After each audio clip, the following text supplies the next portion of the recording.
Hi everybody, welcome to AQ by Yes YouTube channel. This session is a part of our quick revision series Prelims Atulya, and in today's session we have picked some more topics related to environment. These topics have been in the news in the recent times, and these are very important for your upcoming prelims. So without wasting more time, let's get started. Let's try to cover these topics quickly. First, we will talk about locust attack. So recently India was invaded by desert locust. So India was attacked particularly in Rajasthan, Punjab, Haryana, Madhya Pradesh, UP, even Maharashtra. And India was attacked by the desert locust.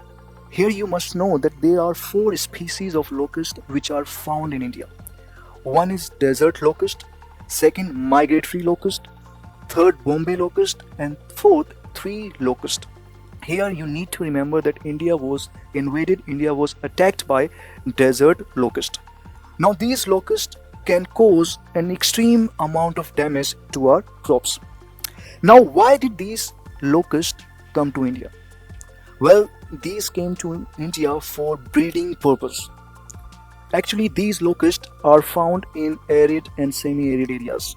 So these are found in Africa. And if I tell you specifically, these are found in Horn of Africa. So they travel for the breeding purpose. Because these locusts, they lay their eggs in damp soil in the bare ground, which is rarely found in areas with dense vegetation. That's why they travel. So India provides conducive, very favorable weather conditions.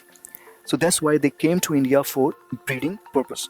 Now India has only one locust breeding season, that is summer breeding. Okay. Now in order to control the attack of locust, so many initiatives have been launched in the recent times. Here you would love to know about this department which was set up under Ministry of Agriculture. Can you believe a separate department has been established under Ministry of Agriculture to deal with the threat of locust? It means it is such a serious concern. So this particular department, it has been set up to monitor, to control the attack of desert locust and other locusts as well in Rajasthan, Punjab, Haryana, Madhya Pradesh, in all these states which are exposed to these attacks. Now 200 locust circle offices have been set up. This initiative was also taken by the government of India. These many offices were set up to monitor, to assess, to survey the attack of these locusts. Moreover, the use of pesticide, it was recommended by the government of India. Malathion, this insecticide was recommended for curbing the attack of locust. And in the recent times, we saw the use of drones. So drones were used for spraying pesticide, insecticide on the areas which were affected by these locust attacks. Now let's talk about eco-sensitive zones. See, eco-sensitive zones, these are highly sensitive zones. Okay, these are extremely fragile areas because an immense amount of biodiversity and wildlife species, these are found in these areas, and we cannot afford low protection in these areas. Now eco-sensitive zones, these are notified by the Ministry of Environment under Environment Protection Act 1986. Now in your examination there might be a statement that these are notified by the Ministry of Environment under Wildlife Protection Act 1972. But here you have to be very cautious, you have to be very attentive, and you must know that these are notified under the Environment Protection Act 1986. This is something which you must be knowing. Now the central government issued a draft notification, and in accordance with this notification, 56,000 square kilometer, this much area in Western Ghat in 6 states, this much area has been declared as ecological sensitive area. Okay. Now 6 states, because this area comprises of 6 states, these states are seeking modification to the notification as they know that this would create adverse effect on state's economy, because in this area they cannot initiate any construction activity. Okay, they cannot commercialize these areas, so obviously it will hamper the state's economy. In fact, Kasturi Rangan Committee and Madhav Gadgil Commission, these committees were formed in order to look into the matter of ecological sensitive areas. So these recommendations were rejected. You must know this fact. And these committees are also very, very important. Remember, Kasturi Rangan Committee and Madhav Gadgil Commission, these are related to ecological sensitive areas. Now let's talk about this Living Planet report. See, this report is released by World Wildlife Fund. And this World Wildlife Fund, it releases this Living Planet report along with Living Planet Index. So do not get confused. So one report is released, another one is index. Now this Living Planet report, it is released every 2 years. And it is a comprehensive study of trends in global biodiversity and health of the planet. In fact, the CBD, which is Convention on Biological Diversity, in fact, CBD uses Living Planet Index to monitor, to assess the impact of human activities on environment. So this particular report, it shows an average 68% decrease in population sizes of mammals, birds, amphibians, reptiles and fish between 1970 and 2016. So there has been 68% reduction in the population of these mammals, birds, reptiles and fish. Can you believe this is such a shocking fact? And here you must remember that since 1970, our ecological footprint has exceeded the Earth rate of regeneration. It means that we are exploiting the environment. We are not taking care of the biological capacity of our Earth. So our ecological footprint has exceeded the Earth's rate of regeneration. So people, they must understand that these resources should be used in a judicious manner, in a prudent manner. Here I would like to quote Mahatma Gandhi. He said that we have enough for everybody's need, not for everyone's greed. So this is the high time that we must understand that these resources should be used in a sagacious manner. Now let's move forward. Let's talk about Sukna Lake. See, this Sukna Lake, it is a man-made lake in Chandigarh. And earlier this lake was declared as a living entity, a legal person. Now Chandigarh Wetlands Authority, they have issued a notification. And according to this notification, this Sukna Lake has been declared as a wetland. So this Sukna Lake has been declared as wetland under Wetland Rules 2017.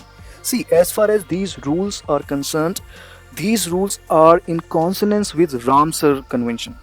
So we ratified Ramsar Convention, we know that. And in fact, we made a separate video on Ramsar Convention. If you want to know more, if you want comprehensive video on Ramsar Convention, you can explore our videos. You will find the video on Ramsar Convention. So these rules, remember, these are in line with Ramsar Convention. And this Sukna Lake, it becomes very important. First, there are two reasons for this. First, that it was declared as a living entity and now it has been declared as a wetland. See, the list of wetlands in India, it is developed based on wetland definition of Ramsar Convention. So we follow the definition of Ramsar Convention while declaring a particular body as wetland. And these wetland rules, these were notified under provisions of Environment Protection Act 1986. Now you must be wondering that who notifies these wetlands? Here, do not get confused. These can be notified by central, state and UT administration. This is something which you need to remember. There might be a statement that these are notified only by the central government.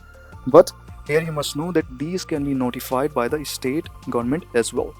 Moreover, the administration part, this is handled by the state government. They have the power to administer. They have the power to keep a watch on prohibited activities. Now, I have provided a list of some topics which are very, very important, and you need to revise these topics. But we have made videos on these topics, so that's why I have decided not to cover these topics comprehensively. You can explore the playlist of current affairs videos. You'll find all these videos. Heat waves we have already covered. Ramsar sites we have already covered. Blue flag certification. Recently, I made a video on blue flag certification. If you recall, two beaches, one in Kerala, another one is Puducherry. Two beaches, perhaps Eden and Kovalam. These were declared as blue flag beaches. So we made a comprehensive video on blue flag certification. Zero budget natural farming, we covered this topic during our geography sessions. Aquaponics as well, we discussed this topic during our geography session. So with this session, we are ending our environment sessions. And as far as the current affairs are concerned, see, our platform is replete. Our platform is flooded with daily current affairs videos. If you have already watched all these videos, this is going to be more than sufficient for you for your upcoming prelims. And I hope you must have benefited in no small measure from these videos. And we indeed appreciate the love and support that you have showered during this program. And we will consider ourselves grateful even if we have contributed little bit in your success in your UPSC preparation. Actually, this Atulya program, it was designed keeping in view the need of the UPSC examination, and we tried covering both dynamic and static aspects of the UPSC syllabus. But friends, it is just the beginning. More things are in the pipeline, more things are coming your way. So keep following our channel. We strive to make this channel a knowledge powerhouse. This is what we want, so that you can benefit excessively, so that you can grow as a person, so that you can serve this nation in the future. This is what we want. So that's all for today's session, and you can share your feedback. If you have any doubts, you can mention in the comment section, and if you have any suggestions, still you can mention in the comment section. And you can download these PPTs. We have attached PPTs with videos of our Atulya program, so you can download these PPTs and you can keep revising. This is indeed a very, very crucial time for all of you. So that's all. I'm signing off. This is Sumit. Bye bye. Take care. All the best for your prelims.